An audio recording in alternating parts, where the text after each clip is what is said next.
आई उड़कर जा रहे हैं। मतलब साल के करीब 1000 घंटे।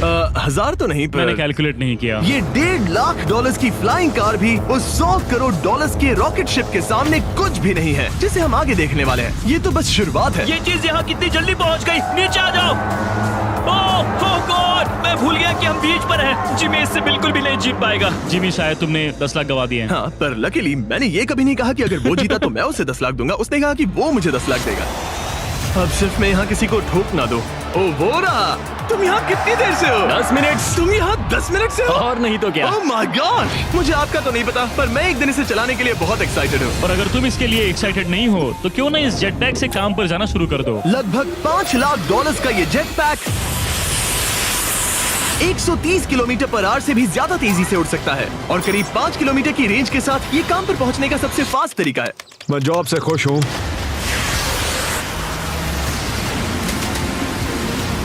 अच्छा है तुम पहुँच पाए। ट्रांसपोर्टेशन का फ्यूचर सिर्फ आसमान में ही नहीं है, बल्कि जमीन पर भी है। और $10 लाख में हमारे पास दुनिया की सबसे फास्ट कार है और मैं इसे चलाने वाला हूँ। अब ये सिर्फ दुनिया की सबसे फास्ट कार ही नहीं, ओह माय गॉड, ये तो बहुत तेज एक्सेलरेट करती है, बल्कि इसमें इतना सक्शन है कि ये उल्टी भी चल सकती है। Okay, oh my gosh, Jimmy अभी लिटरली उल्टा हो रहा है। देखो ये तो बहुत डरावना है, लेकिन नॉर्मल कार में होने जितना डरावना नहीं। ये कितना क्रेजी है। वो भी ग्रेविटी को डिफाई कर रहा है। और मुझे अपने पूरे शरीर का खून सिर में चढ़ता महसूस हो रहा है। इसमें 2 इतने पावरफुल वैक्यूम फैंस हैं कि आप इसे लिटरली अपसाइड डाउन चला सकते हैं।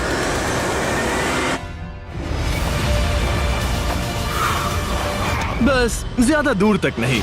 और इस कार की कीमत से 10 गुना ज्यादा में मर्सिडीज ने इस कॉन्सेप्ट कार की फ्यूचर प्राइस $1 करोड़ रखी है। ये एक फ्यूचरिस्टिक कार का विजन है, मान लो कुछ 100 साल बाद का। ये पेंडोरा के यूनिवर्स से इंस्पायर्ड है। ये कार से ज्यादा एक क्रीचर जैसी दिखती है। तो अगर मैं इसे टच करूं तो ये उसके हिसाब से रिस्पॉन्ड करेगी। वाह, अगर मैं इसे पेट करूं तो क्या होगा? हाँ देखा, उसे अच्छा लग रहा है। ये तो ओके। क्या मैं इस क्रीचर को ड्राइव कर सकता हूँ? यस। चलो थोड़े मजे करें। तो आगे जाने के लिए हमें बस फॉरवर्ड प्रेस करना है। क्या? ये क्रेजी है ना? और रुकने के लिए बस पीछे खींचो और फिर ये ऊपर वाला हिस्सा ट्विस्ट होता है ताकि हम कार को साइडवेज चला सकें। Oh my God! ये चेयर्स हार्ट बीट और बाकी सारे वाइटल्स डिटेक्ट कर लेती है और फिर अपने आप सब कुछ एडजस्ट कर देती है। ये टेम्परेचर भी ऑटोमेटिकली चेंज कर देती है। ये देखो। रुको, तो मतलब इसे मैं ड्राइव कर सकता हूँ? हाँ, तुम इसे चला सकते हो, मगर ये $1 करोड़ की कार है। सच तो, में? हाँ। और मैं अभी अपने लेफ्ट हैंड से ड्राइव कर रहा हूँ। ओके। ओह माय गॉड, ये ट्रिपी है। ट्रिपी से याद आया, सामने ड्रोन दिख रहा है? हाँ। उसे विंग कहते हैं, क्योंकि यही बायोस्फीयर हमारा मार्स पर फ्यूचर होम हो सकता है और वहाँ सर्वाइव करने के लिए इसे अपना ऑक्सीजन, पानी और सेल्फ सस्टेनिंग फूड सोर्स खुद प्रोड्यूस करना होगा। अंदर आओ बॉयज, और डोर को सील करना मत भूलना। अब हम बायोस्फीयर के अंदर सील हो चुके हैं, यानी अब हम ये सूट्स उतार सकते हैं। बस मेरी नाक संभालना। ओके, तुम ठीक हो? यस। ओके, वाह, एक एस्ट्रोनॉट बनना जितना सोचा उससे ज्यादा मुश्किल है। चलो मार्शियंस होने के तौर पर अपना पहला दिन शुरू करते हैं। हालांकि अभी हम सच में मार्स पर नहीं हैं, पर अगर कभी अर्थ रहने लायक ना रहे तो ये बायोस्फीयर ह्यूमैनिटी को बचा सकते हैं। इसके अंदर ह्यूमैनिटी के लिए हर जरूरी चीज मौजूद है। मेरे लिए गर्लफ्रेंड भी? ये बायोस्फीयर है, भगवान नहीं। ये चमत्कार नहीं कर सकता। इस जगह में 5 अलग अलग बायोम्स भी हैं, बिल्कुल माइनक्राफ्ट की तरह। मैं आपको सबसे कूल बायोम दिखाना चाहता हूँ, एक रेन फॉरेस्ट। शायद आपने रियलाइज ना किया हो, लेकिन इनमें से कुछ प्लांट्स यहाँ 30 साल से भी ज्यादा समय से जिंदा हैं। डूड, ये तो तरीक से भी पुराने हैं। नहीं, एक्चुअली नहीं, वो भी 30 साल का है। अब अगर हम यहाँ से आगे चलते रहें तो इस रेन फॉरेस्ट में ये भी होती है बारिश। यहाँ तो सच में बारिश हो रही है। मैंने उन्हें बायोस्फीयर के सिर्फ लेफ्ट साइड में बारिश करने को कहा, इसीलिए मैं सूखा हूँ और तुम दोनों भीग रहे हो। तुम्हें ठंडी तो नहीं लग रही? हाँ, बहुत ठंड तो आ है। जाओ, यहाँ बारिश नहीं हो रही है। ओ, यहाँ सच में बारिश नहीं हो रही जानते हो है। वो स्नो ग्लोब्स जो क्रिसमस पर मिलते हैं? हाँ। तो ये वही बायोस्फीयर है, तुम्हारा अपना मिनी अर्थ, जिसे तुम सोलर सिस्टम के किसी भी प्लेनेट पर रख सकते हो। और रियल वर्ल्ड की तरह यहाँ सिर्फ रेन फॉरेस्ट ही नहीं, अब हम सवाना की तरफ जा रहे हैं। सवाना बायोम में खाना उगाने के लिए सबसे सही क्लाइमेट है और इसी वजह से ये 5 बायोम्स में से सबसे जरूरी भी है। आप देख सकते हैं ये गोस्ट पेपर्स हैं। नोलन, तुम इसे ट्राई करोगे? श्योर। एक्चुअली नहीं, मुझे पानी चाहिए। हाँ, मुझे सच में पानी चाहिए। गोस्ट पेपर है। नोलन, मार्स पर ज्यादा पानी नहीं है, वेस्ट मत करो। सुना है दूध से आराम मिलता है। हमारे brand new Feastables caramel chocolate bar try चुप करो। करो, मुझे जल्दी दो। नोलन के मुंह की करंट हालत से मिलते जुलते एनवायरनमेंट के लिए हम आए डेजर्ट बायोम में। ऑलराइट, अंदर मत घुसना वाला साइन इग्नोर करो। हवा फील हो रही है? रुको, हम अंदर हैं। ऐसी हवा जरूरी है ताकि पेड़ खड़े रह सके और बहुत स्ट्रॉन्ग बने रह सके। ये इस बायोस्फीयर की काउंटलेस डिस्कवरीज में से एक है। रिसर्च के लिए ये जगह कमाल की है। ठीक है जेंटलमैन, ये सामने स्वैम्प लैंड है और इसकी कूल बात ये है, इन प्लांट्स में से एक को पकड़ो। ये क्या है? इसका टेस्ट बिल्कुल पोटैटो चिप जैसा है।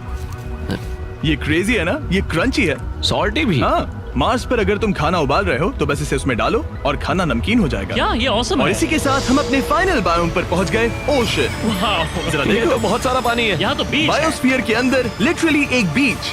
अब हमारे पास यहाँ पूरी जिंदगी सर्वाइव करने के लिए सब कुछ है, तो क्यों ना हम एक मार्शियन डिनर करें घोस्ट पेपर के बिना। एक्स्ट्रा गोस्ट पेपर के साथ। चलो चले। ये एक वर्टिकल गार्डन है जो कि 2.5 एकर्स के फार्मलैंड जितना खाना उगा सकता है। सिर्फ 20 साल पहले अगर आप इस वर्टिकल गार्डन को बिजनेस में बदलना चाहते तो ये लगभग इम्पॉसिबल होता, मगर शॉपिफाई की वजह से आज बिजनेस को चलाना पहले से ज्यादा आसान हो गया है। जैसे इस वीडियो की टेक्नोलॉजीज दुनिया बदल रही हैं, वैसे ही शॉपिफाई ने बिजनेस शुरू करने की दुनिया बदल दी है, उसे पहले से कहीं आसान बनाकर। हर 26 सेकंड में शॉपिफाई पर एक सेल होती है। काल, तुम्हें कुछ लेमन्स चाहिए? हाँ, प्लीज। शॉपिफाई का नया टूल साइडकिक आपके बिजनेस के लिए एक एआई को-फाउंडर जैसा है जो वेबसाइट्स बनाने, मार्केटिंग प्लान सेट करने और रूटीन टास्क हैंडल करने में मदद करता है, जिससे आपका टाइम बचे। ये सच में कमाल है। गोस्ट पेपर फिर से? नहीं। ये तो छोटा वाला नहीं, है, अब तो खाना नहीं। पड़ेगा। और क्योंकि हम सिर्फ लेमन्स और गोस्ट पेपर्स पर नहीं जी सकते, मार्स पर एक और चीज हो सकती है, कल्टीवेटेड चिकन, अपसाइड फूड से। ये चिकन जो चिकन्स को मारे बिना बनता है, ये बायोस्फीयर और इस वीडियो में दिखी हर चीज कभी किसी के दिमाग में बस एक आइडिया हुआ करती थी। शॉपिफाई से आप भी हमारे भविष्य को तराशने में अपना रोल निभा सकते हैं। आपके दिमाग में जो भी आइडियाज हैं, उन्हें सच कर सकते हैं। बस इस QR कोड को स्कैन करके या shopify.com/MrBeast पर जाकर अपने ड्रीम्स को एक रियल बिजनेस में बदलो। ये आप आज ही कर सकते हैं या फिर सोने से पहले। ये फ्यूचरिस्टिक टेक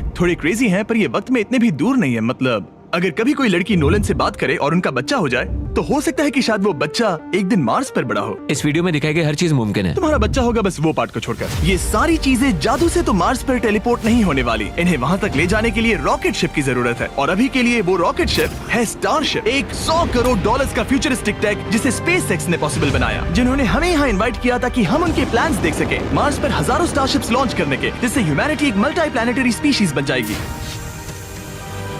स्टारशिप यही बनी है दुनिया की सबसे बड़ी बिल्डिंग्स में से एक के अंदर। उन्हें इतनी बड़ी बिल्डिंग की क्या जरूरत? एक साइड से रॉ मटेरियल्स अंदर आते हैं और दूसरी साइड से रॉकेट शिप्स बाहर निकलते हैं। मतलब वैसे?